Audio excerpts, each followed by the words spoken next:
கர்த்தருடைய பரிசுத்த நாமத்திற்கு மகிமை உண்டாவதாக. இந்த 9 நாள் கூட்டத்திற்கு வந்திருக்கிற உங்கள் யாவரையும் கர்த்தராகிய இயேசுவின் நாமத்தினால வாழ்த்துகிறேன். கர்த்தர் உங்களை ஆஸ்வதிப்பாராக. கவனிக்கலாம், ஒவ்வொரு நாளும் ஒவ்வொரு காரியத்தை குறித்து தியானித்து கொண்டு வருகிறோம். 8வது நாள் பதிவில் நம்ம பார்த்தோம், கூடுகையில் பார்த்தோம். எதை குறித்து பார்த்தோம்? கவன் கல்லை குறித்து பார்த்தோம். கடல் 1 பெயர் 4 என்ற தலைப்பில் கர்த்தருடைய வார்த்தையை பார்க்க போகிறோம். ஆமென், அல்லேலூயா. என்னது? கடல் 1 பெயர் 4 என்ற தலைப்பில் கர்த்தருடைய வார்த்தையை பார்க்க போகிறோம். தேவ பிள்ளைகளை நீங்கள் தொடர்ந்து கூட்டத்திற்கு வாங்க. ஆண்டவர் நமக்கு வேதத்தை கற்றுத் தருவார். ஆமென். சரி, எசேக்கியேல் தீர்க்க தரிசன புஸ்தகம் 36ஆம் அதிகாரம். எசேக்கியேல் தீர்க்க தரிசன புஸ்தகம் 36ஆம் அதிகாரம் 34 36 வரைக்கும் வாசிக்கலாமா? பாழாக்கப்பட்ட தேசம் பாழாய் கிடந்ததற்கு பதிலாக பயிரிடப்படும். கவனிக்கலாம், இது எசேக்கியேல் தீர்க்க தரிசனால சொல்லப்பட்ட, அதாவது தீர்க்க தரிசன வார்த்தை. என்ன தீர்க்க தரிசன வார்த்தை என்றால், தேவ பிள்ளைகளே, 70 வருஷம் பாபிலோன் சிறையிருப்பிலிருந்து யூத ஜனங்க யூதயாவுக்கு புறப்பட்டு வராங்க.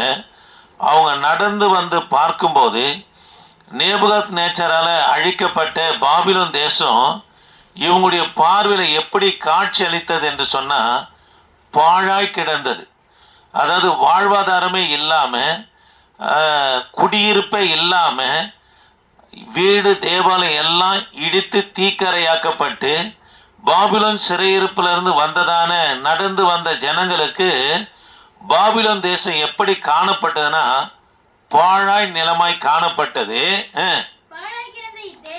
இத்தேசம் பாருங்க, எப்படி ஏதேன் தோட்டத்தை போல இந்த தேசம் ஆனது என்று சொன்னா, தேவ பிள்ளைகளே, இவங்க வந்து பார்க்கிறாங்க. பாபிலோன் தேசத்திலிருந்து யூத ஜனங்க வந்து பார்க்கிறாங்க. தேசம் பாழாய் வனாந்தரமாய் காணப்படுகிறது. இவங்க கண்களில் காணப்பட்ட ஒரு காரியம் என்னன்னா, கலிலியா கடல். ஆமே, இந்த கடல்ல இருந்து தான் யூத ஜனங்க பாபிலோன் சிறையிருப்பில் இருந்து வந்த பிற்பாடு, அதாவது விவசாய நிலங்களுக்கு தோட்டங்களுக்கு தண்ணீர் பாய்ச்சி அந்த தேசத்தை எப்படி ஆக்குனாங்களாம்? ஏதேன் தோட்டத்தை போல ஆக்குனாங்க.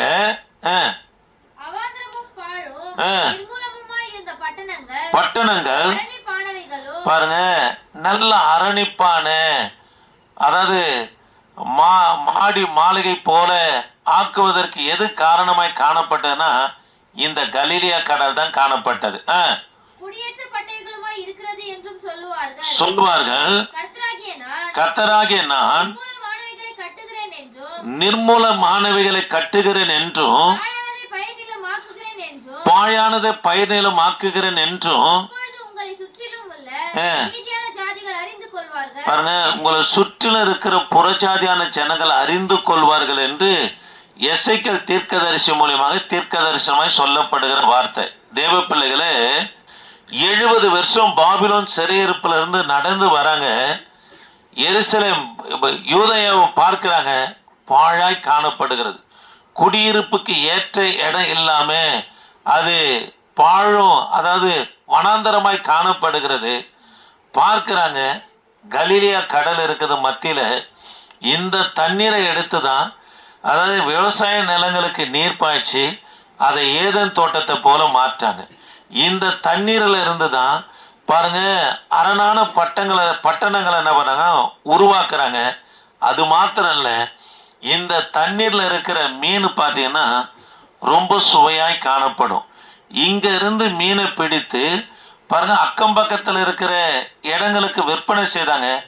தூர காணப்படுகிற தேசங்களுக்கு இந்த மீனை, அதை இப்போ இருக்கிறது போல வசதியான நாட்களில் இல்லாத பட்சத்தில் கருவடாக்கி பல தேசங்களுக்கு என்ன பண்ண அனுப்பினாங்க. ஆகவே ஏற்றுமதி செய்து பாருங்க வசதி வாய்ப்பு பெருகினதா எது காணப்பட்டதுன்னா, யூதயா காணப்படுவதற்கு ஒரு காரணம் எதுவாய் காணப்பட்டது? இந்த கலிலியா கடல் காணப்பட்டது. ஆமே. ஆகவேதான் ஆண்டவர் சொல்றாரு, அதாவது வானம் மட்டும் உயர்த்தப்பட்ட கப்பர் நகுமே என்று சொல்லி, கப்பர் நகுமே எங்க இருக்குது? கலிலியாவை ஒட்டி தான் நம்ம காணப்பட்டது.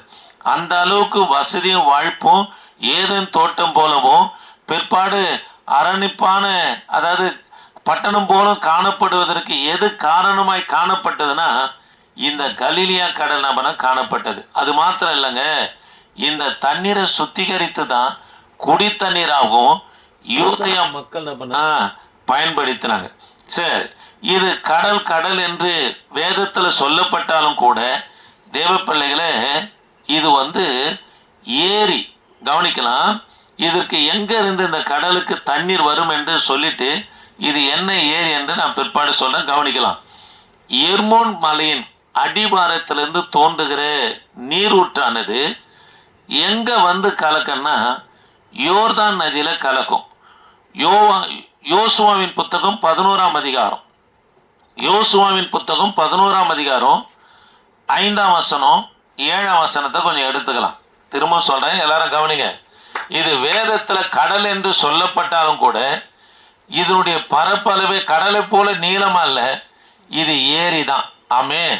கவனிக்கலாம், இந்த கலிலியா கடலுக்கு எங்கிருந்து நீர் வரத்து தண்ணீர் வந்தது என்று சொன்னா எர்மோன் மலையில அடிவாரத்திலிருந்து தோன்றுகிற நீர் ஊற்றானது எங்க வரும்னா யோர்தான் நதிக்கு அங்க அப்படியே அங்கிருந்து எங்க வருது பாருங்க. யுத்தம் பண்ண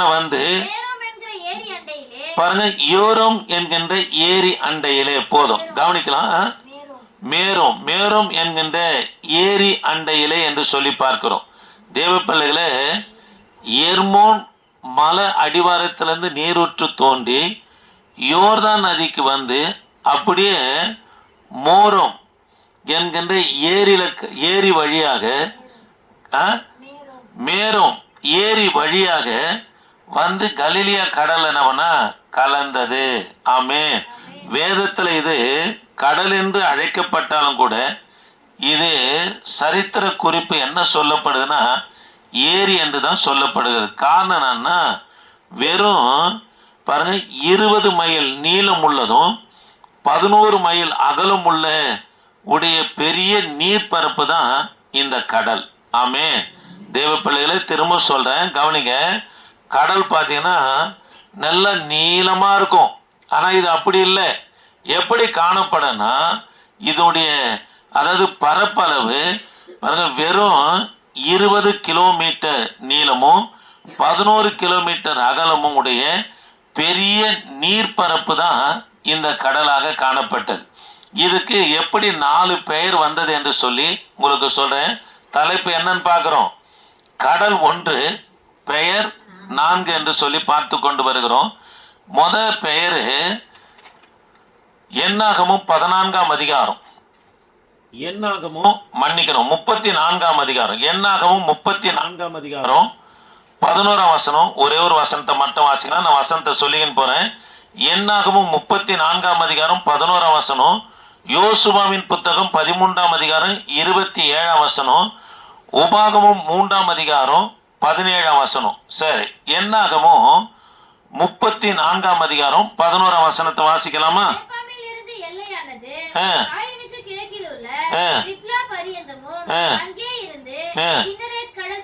பாருங்க, இந்த கலிலியா கடலுக்கு 4 பெயர் இருந்தது. 1 கிண்ணரத் கடல்.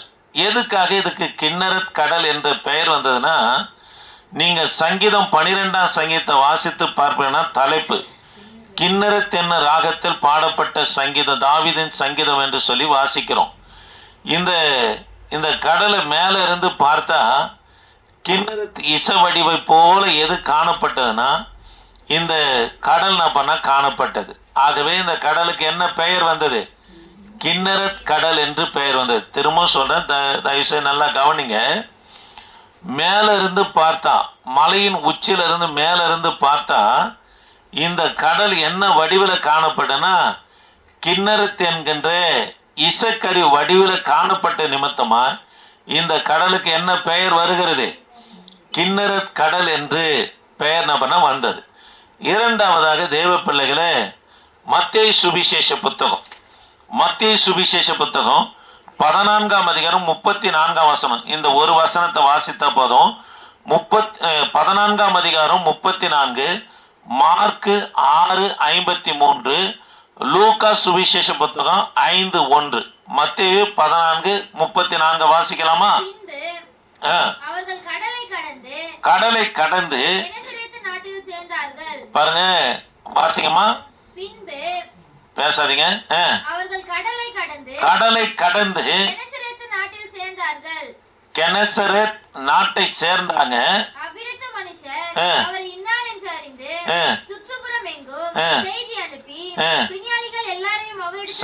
கவனிக்கலாம். இந்த கடல் மேற்கு பகுதியில, இந்த கடல் அதாவது கலிலியா கடல் மேற்கு பகுதியில கெனரேசத் என்கின்ற சமவெளி இருந்ததுனால பாருங்க, இந்த கடலுக்கு என்ன பெயர் வந்ததுன்னா, வாசிக்கலாமா? பாருங்க, கெனசரேத் என்று கடல் பெயர் என்ன பண்ணா வந்தது. திரும்ப சொல்றேன் தேவ பிள்ளைகளை, இரண்டாவது இந்த கடலுக்கு என்ன பெயரு? கெனசரேத். எப்படி இந்த கெனசரேத் என்ற பெயர் வந்ததுன்னா, இந்த கடலுக்கு கிழக்கு பகுதியில் என்ன காணப்பட்ட, மன்னிக்கணும், மேற்கு பகுதியில் என்ன காணப்பட்டதுன்னா கெனசரேத் சமவெளி காணப்பட்டது. ஆகவே இந்த கடலுக்கு என்ன பெயர் வந்தது? கெனசரேத் என்ற பெயர் இரண்டாவதாக வந்தது. மூன்றாவதாக யோவான் சுவிசேஷ புத்தகம் 6ஆம் அதிகாரம் 1ஆம் வசனமும் 21ஆம் அதிகாரம் 1ஆம் வசனம். யோவான் சுவிசேஷ புத்தகம் 6ஆம் அதிகாரம் 1ஆம் வசனமும் யோவான் சுவிசேஷ புத்தகம் 21ஆம் அதிகாரம் 1ஆம் வசனத்தை வாசிக்கலாமா? இவைகளுக்கு பின்பு பாருங்க, திபேரியா எண்ணப்பட்ட கடலுக்கு வந்தார் என்று சொல்லி வாசிக்கிறோம். மூன்றாவது பெயர் தேவ பிள்ளைகளே திபேரியா கடல் என்று இதுக்கு பெயராக காணப்பட்டது. நான்காவதாக மத்தேயு சுவிசேஷ புத்தகம் 14ஆம் அதிகாரம் 25ஆம் வசனத்தை வாசிக்கலாமா? இரவின் 4ஆம் ஜாமத்திலே இயேசு கடலின் மேல் நடந்து அவர்களிடத்தில் வந்தார். சீஷர்கள் கண்டு, சரி கவனிக்கலாம். இரவு 4ஆம் ஜாமத்துல ஏசப்பா கடல் மேல நடந்து வந்தாரு. அந்த கடலுக்கு பெயர் தான் கலிலியா கடல் என்று பார்க்கிறோம். ஆமே தேவ பிள்ளைகளே, கடல் ஒன்றுதான், பெயர் 4. வாசிக்கலாமா? முத கடல் எது? வாசிங்க. கின்னரேத் கடல், கெனசரேத் கடல், திபேரியா கடல், கலிலியா கடல். கடல் ஒன்றுதான், பெயர் 4 என்று சொல்லி பார்க்கிறோம். ஆமென், அல்லேலூயா. சரி தேவ பிள்ளைகளே, ஆண்டுடைய வாழ்க்கை ஊழியமும் பெரும்பாலும் இந்த கலிலியா கடலை சுற்றி தான் அப்படின்னா நடந்தது. இந்த கடல்ல தான் அடிக்கடிக்கு என்ன காணப்பட்டதுன்னா, அதாவது காற்று அழுத்தமும் அலைகளும் அதிகமாய் பெருங்காற்றும் அலைகளும் அதிகமாய் காணப்பட்டதுக்கான காரணம் என்னன்னா, மத்தேயு சுவிசேஷ புத்தகம் 8ஆம் அதிகாரம் 34 மன்னிக்கணும் 24 28 வரைக்கும் வாசிக்கலாமா? மத்தேயு 8ஆம் அதிகாரம் 24 28 வாசிக்கலாம். பாருங்க, அலைகளினால் மூடப்படத்தக்கதான பெருங்காற்று உண்டாயிற்று. அவரோ நித்திரையா இருந்தார். அவரை எழுப்பி, ஆண்டவரே எங்களை ரட்சியும். அல்லேலூயா. ஏசப்பா எழுந்து, அற்ப விசுவாசிகளே ஏன் பயப்படுகிறீர்கள் என்று சொல்லி